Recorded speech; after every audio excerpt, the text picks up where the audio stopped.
for an urban show versus some of your mainstream stuff like a True Detective. So I personally, in talking with some folks on Facebook, I actually took a couple days this week, and got into the first season of True Detective, and even what's going on in season 2 of True Detective. It is it's an obvious difference in the storytelling and the show management of it versus Power. Something I may get in, and some of my issues with Power might shed light on some of those things. And I guess to that point, or to take an aside there, it is fair to note that I appreciate what they're trying to do with Power, what those show writers and 50 Cent are trying to do, give you a different look to the urban quote-unquote come up and how that struggle is portrayed. But yeah, I agree. It's very True Detective and that type of show and this are very different, and there needs to be an outlet for urban major television. Exactly, and that's what I felt like during the regular season. Even I know 50 took some shots at Empower, but amongst urban audiences, black viewers, or what have you, we gotta leave enough room for the telling of multiple stories. Everything shouldn't just be, I either watch this and I hate this. Because, you know, I watch, the only thing I really don't keep up with this kind of catered or tailored to black audiences or viewers. I don't keep up with Scandal. But, yeah, my mom loves it, though. Right. It's done very well. It didn't connect with me, and probably similarly to how you didn't connect with Power. But one show that we kind of had some mutual interest in, which is on my watch list, is Hannibal. You want to bring us up to speed on Hannibal, on what you like about it, and also we'll get into, it's been canceled, I think by NBC, right? Correct. And now Amazon and Netflix opted not to pick it up. I really like the show. From what I've seen, I just, with so much that I'm trying to keep up on, it's on network television. And I know you said you do more, you and Mike watch a lot of stuff on FX. So what's going on with Hannibal? Hannibal, I guess if you don't know anything about the show, I mean, it's a drama based upon the main character from the movie of the same titles. It more so follows the Red Dragon movie and that storyline, which is basically before Hannibal is a known serial killer. Okay. He's still a practicing therapist, and he ends up helping the CIA and whatever the other agencies are to track and discover serial killer tendencies. And so the first season is basically all of that groundwork. It's more character building, which was done really well, I think. And then the second season was more in your face, like this is who Hannibal is. You get to see the killings, and leading to what you were talking about with the cancellations, I think that's possibly some of the problem. Like, it is a very gory show for network television. That's what I've heard. I got a coworker that's an avid fan, and everything else pales in comparison to Hannibal. Yeah. So, okay, so yeah, they I mean, he's eating people, and they show him fillet and cut, and I mean, it's the double-edged sword of the show, which I think is also a part of its downfall. There's so much attention to cinematography and almost illusions of light and transition effects. So it's very artsy. Very, very. And they'll take 3 minutes to transition from rain outside of a window to zoom in on a single drop to watch that drop fall, splash, ripple, and then that ripple turns into blood, and now we're looking at Hannibal standing over somebody he killed, and I think it's just a lot for some people. Do you think it's one thing that I get with a lot of urban fans? It's not the patience to sit there and watch something to be on that higher, be artsy and just to incorporate all those different types of stylistic things that a director might want to do. So I just think that's holding this back. But I mean I love Lawrence Fishburne. Yeah. He's still on there currently, right? Yeah, and he's good in this. I think it was a good role for him. You know, that to jump in, that's kind of why I left the show when I had got into it, because I thought once Fishburne got tied up in Blackish, I didn't think that he was continuing on with Hannibal. And so that's when I got away from it. Like, if they took him off of there, then I wasn't as interested. Right. So that's what happened with me. Yeah, and I mean, spoiler alert for people who are maybe pay attention, like, he comes, you think he goes away and he comes back. Like, he still has a role up through them canceling everything. Okay. But I think you're absolutely right. It takes a patience to watch that show. And it's a very, and before we started, we had talked about, like, binge watching versus week to week. Right. Hannibal is probably better as a binge. Gotcha. Because the slow parts it'll seem like there's less of them because you still get those action points. In 2 episodes, you get enough to maintain your interest, whereas in 1 episode, it might just be 2 minutes in the beginning, 10 minutes at the end. But it's all of this story and development, and it's a show that kind of makes you either really pay attention or be really smart. Okay. You either have to know what they're talking about or you have to pay attention specifically. Is this your favorite show on TV right now? I wouldn't say that. Top 3 maybe?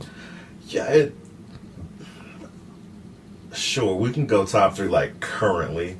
And I'd say just because I like a smart show that makes me or keeps me guessing and I don't necessarily know all the twists and the turns. Okay. And I think for them to take a subject matter such as Hannibal, which is kind of so exploited and done already, and make it interesting without necessarily completely going into the movies and building these characters almost from scratch, even though they almost exist already. Mm-hmm. I think it was, in theory, executed very well. Like, what they attempted to do, I think, was a good idea.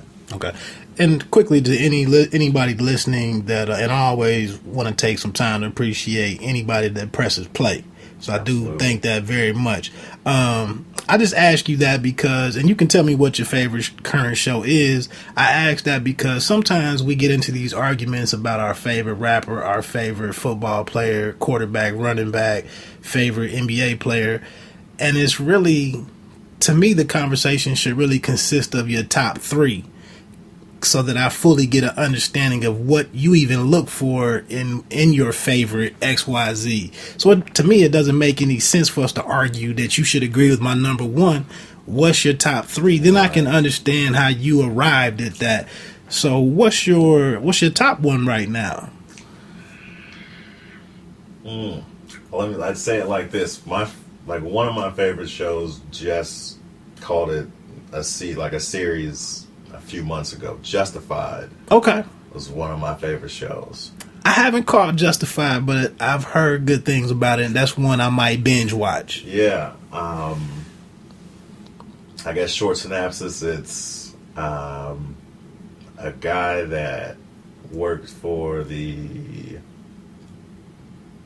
FBI, I believe, and basically he was like the rogue renegade, wanted to do it his way. Okay. And he basically goes and kills some people, and it's not justified. Ha ha ha. Okay. And then they ship him back to his hometown, and it's about him kind of weeding out the mess where he's from. Okay, he's like, isn't it based in Memphis or something, or down south somewhere? Yeah, it's in Kentucky, in the Holler.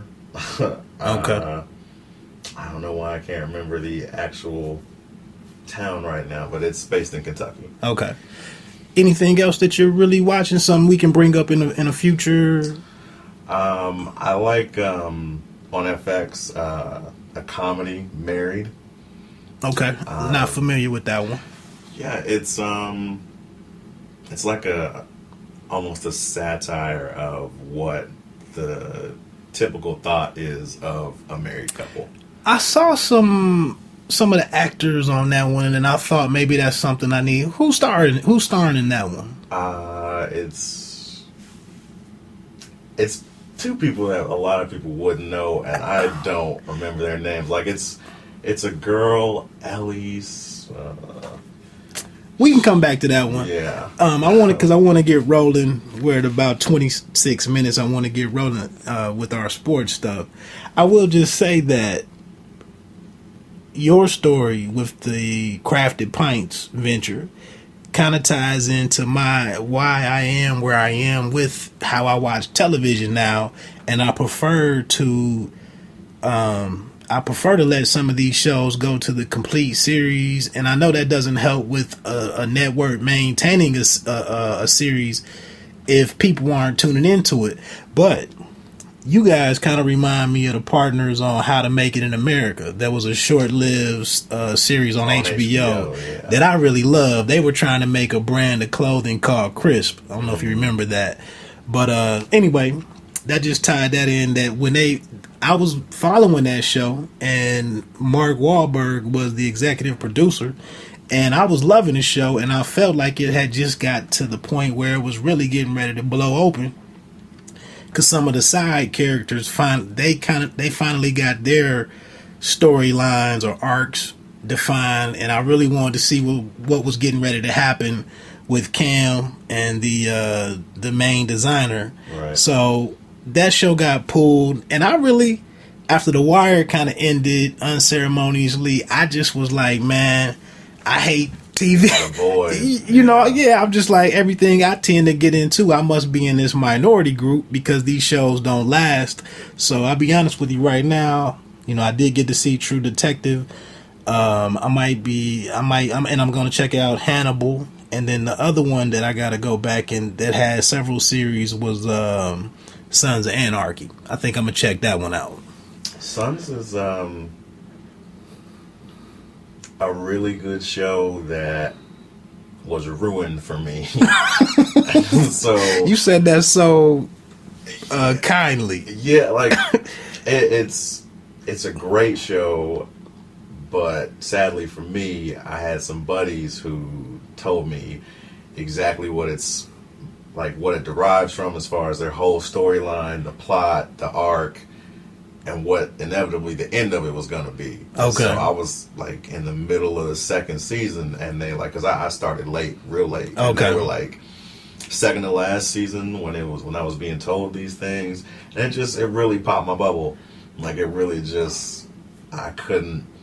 I won't spoil it, but they literally told me exactly how it was going to end and what was going to happen. I was like, well, I got to do something else now. Okay. But it is a good show. Okay. So I'm gonna mess with it. I'm gonna get to Hannibal first, and then I'll circle back and try to mess with Sons of Anarchy. Really quick, man. We're gonna take a break, and I'm gonna probably get me more Hopnosh, yeah. or something. Maybe one of the Lagunitas, and then me and G are gonna jump into breaking down a little bit of our biggest storylines in the NBA Summer League. You are listening to Hey, Me Nobody with show host Wood.